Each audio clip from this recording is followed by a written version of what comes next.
So welcome back. हम लोग कर रहे थे एक्सरसाइज 10.2 प्रॉब्लम 7 करेंगे इस वीडियो में। क्या बोल रहा है वो, two concentric circle are of radii 5 centimetre and 3 centimetre. तो दो कॉन्सेंट्रिक सर्कल हैं हमारे। कॉन्सेंट्रिक मतलब ऐसे सर्कल जिनका सेंटर सेम है, ठीक है। तो ये एक सर्कल हो गया, ये एक दूसरा सर्कल हो गया, दोनों कॉन्सेंट्रिक है, ठीक है। कॉन्सेंट्रिक का मतलब मैंने बता दिया, दोनों सर्कल का सेंटर सेम है।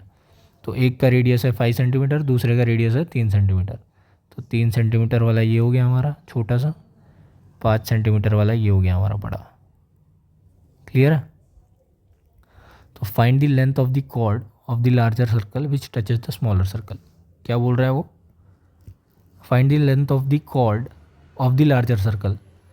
तो हमें फाइंड करनी है कॉर्ड की लेंथ। और कॉर्ड किसका है, कॉर्ड है लार्जर सर्कल का, सपोज ए बी कॉर्ड है। और जो स्मॉल सर्कल को क्या कर रहा है, सिर्फ टच कर रहा है। तो मतलब बड़े वाले सर्कल के लिए वो टेंजेंट है और छोटे वाले सर्कल के लिए क्या है, छोटे वाले सर्कल के लिए, सॉरी क्या बोल दिया मैंने, बड़े वाले सर्कल के लिए वो कॉर्ड है, छोटे वाले सर्कल के लिए वो टेंजेंट है। क्लियर है इतना। तो अगर मैं इसको सेंटर मान लूँ, suppose this is point O, तो ओ से पी तक का डिस्टेंस कितना है, ओ से पी तक का डिस्टेंस है 3 सेंटीमीटर। क्यों, क्योंकि ओ पी है हमारा रेडियस, ओ हमारा सेंटर है, suppose O is centre of circle. तो ओ पी क्या है हमारा, ओ पी है हमारा 3 सेंटीमीटर। क्लियर है। सिमिलरली अगर मैं यहाँ से एक लाइन ड्रॉ कर दूँ ओ से ए को कनेक्ट करने वाली, और सिमिलरली अगर मैं ओ से बी को कनेक्ट करने वाली लाइन ड्रॉ कर दूँ, तो हमारा ओ ए और ओ बी की लेंथ कितनी है, ओ ए और ओ बी की लेंथ है हमारी 5 सेंटीमीटर। क्यों, क्योंकि ये जो ओ से ए तक है ना, ये हमारा रेडियस है बड़े सर्कल का। सिमिलरली ओ से बी तक है हमारा रेडियस बड़े वाले सर्कल का।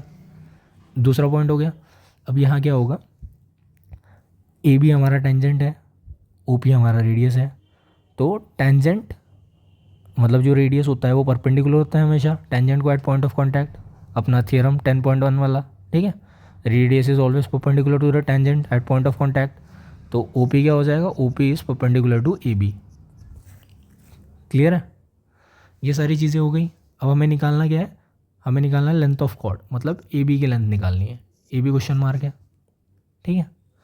तो कैसे करेंगे, इस टाइप से करेंगे। पहले ले लेते हैं triangle, triangle O P A, ठीक है। कौन सा वाला ट्रायंगल, ओ पी ए ले लिया ये ट्रायंगल। इस ट्रायंगल में एंगल पी 90 डिग्री है, या तो क्लियरली लिखो और मैं ओ पी ए 90 डिग्री है, ठीक है। ये 90 डिग्री है, तो ये दो साइड हो गई। और ओ ए क्या हो गई, 90 डिग्री के अपोजिट वाली साइड। तो ये क्या हो जाती है हमारी हाइपोटेनियस। तो ओ ए जब हमारी हाइपोटेनियस है, तो पाइथागोरस थ्योरम से क्या आ जाएगा, हाइपोटेनियस का square is equal to sum of other two side का square, that is O P square plus P A square, ठीक है। तो ओ ए कितना है, ओ ए है 5 स्क्वायर। ओ पी कितना है, ओ पी है 3, तो 3 स्क्वायर। पी ए कितना है नहीं पता हमें, ठीक है। तो यहाँ से 5 स्क्वायर हो गया 25, 3 स्क्वायर हो गया 9, और ये हो गया पी ए स्क्वायर। 25 में से 9 हो गया 16, 16 is equal to P A square, ठीक है। तो पी ए क्या आ जाएगा, पी ए आ जाएगा 4 के बराबर। दोनों साइड स्क्वायर रूट लेंगे तो, क्यों, क्योंकि 16 का अंडर रूट 4 होता है। क्लियर है। तो पी ए आ गया हमारा 4 सेंटीमीटर, ठीक है। तो जैसा हमने इस ट्रायंगल के लिए किया पाइथागोरस थ्योरम लगा के, सेम करेंगे इस ट्रायंगल के लिए, which is triangle P O B, ठीक है। यहाँ पे एंगल ओ पी बी क्या हो जाएगा 90 डिग्री। तो सेम चीज़ करेंगे, तो यहाँ से पी बी कितना निकल के आएगा, पी बी निकल के आएगा 4 सेंटीमीटर। क्यों, क्योंकि ओ पी हमारा फिर से 3 सेंटीमीटर है, ओ बी हमारा 4 सेंटीमीटर है, पी बी निकालेंगे 4 सेंटीमीटर निकल के आएगा। तो यहाँ से पी ए आ गया हमारा 4 सेंटीमीटर, सिमिलरली पी बी आ गया हमारा 4 सेंटीमीटर। तो ए बी क्या है हमारा, ए बी है हमारा A P plus P B. A P है 4, पी बी है 4, तो ये हो गया 8 सेंटीमीटर, ठीक है। तो हमारे कॉर्ड ए बी की लेंथ कितनी आई, कॉर्ड ए बी की लेंथ आ गई हमारी 8 सेंटीमीटर, ठीक है। तो जैसा हमने पहले वाले ट्रायंगल के लिए किया ना, ओ पी ए निकाल लिया, तो वहाँ से हमें पी ए पता चल गया, ठीक है। तो हमें दूसरा वाला करने की भी ज़रूरत नहीं थी। क्यों करने की ज़रूरत नहीं थी? दो प्रॉपर्टी होती है, दो थ्योरम होती है। पहला वाला तो ये है कि रेडियस हमेशा टेंजेंट को परपेंडिकुलर होता है, ये एक चीज़ हो गई। दूसरा होता है कि यहाँ से ये प्रूव हो गया कि ये परपेंडिकुलर है इस टेंजेंट को।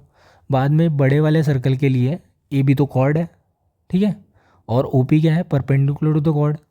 तो एक और थ्योरम होती है कि perpendicular drawn from the centre of circle to the chord bisect the chord, ठीक है। तो इस थ्योरम के हिसाब से क्या होता? ऑलरेडी हमें पता चल जाता कि ए पी और पी बी बराबर है, तो डायरेक्टली हम वो थ्योरम लिख देते कि perpendicular drawn from centre of circle to the chord bisects the chord. तो अगर थ्योरम आती है तो अच्छी बात है, नहीं तो सेम ये जो नॉर्मल प्रोसेस फॉलो किया है दूसरे ट्रायंगल के लिए भी वही प्रोसेस फॉलो करना है और आपका फाइनली आंसर आ जाएगा। पी ए जैसा आ गया था वैसे पी बी आ जाएगा, ठीक है। पी ए और पी बी आ गया तो ए बी तो आराम से आ जाएगा दोनों को ऐड करके। तो आई होप क्लियर है। इसमें दो थ्योरम्स यूज़ हुई अगर आपको करनी थी तो। पहला वाला तो वही कि रेडियस हमेशा परपेंडिकुलर होता है टेंजेंट के, और बाद में दूसरा ये कि एक कॉर्ड को ये अगर हमारा तो perpendicular drawn from the centre of circle to the chord always bisects the chord, ठीक है। तो ऐसे दो हमारी थ्योरम्स यूज़ हुई थी इसमें। तो इस क्वेश्चन के हेल्प से हमने दो थ्योरम्स रिवाइज कर ली। So that's it for this video. Thanks for watching.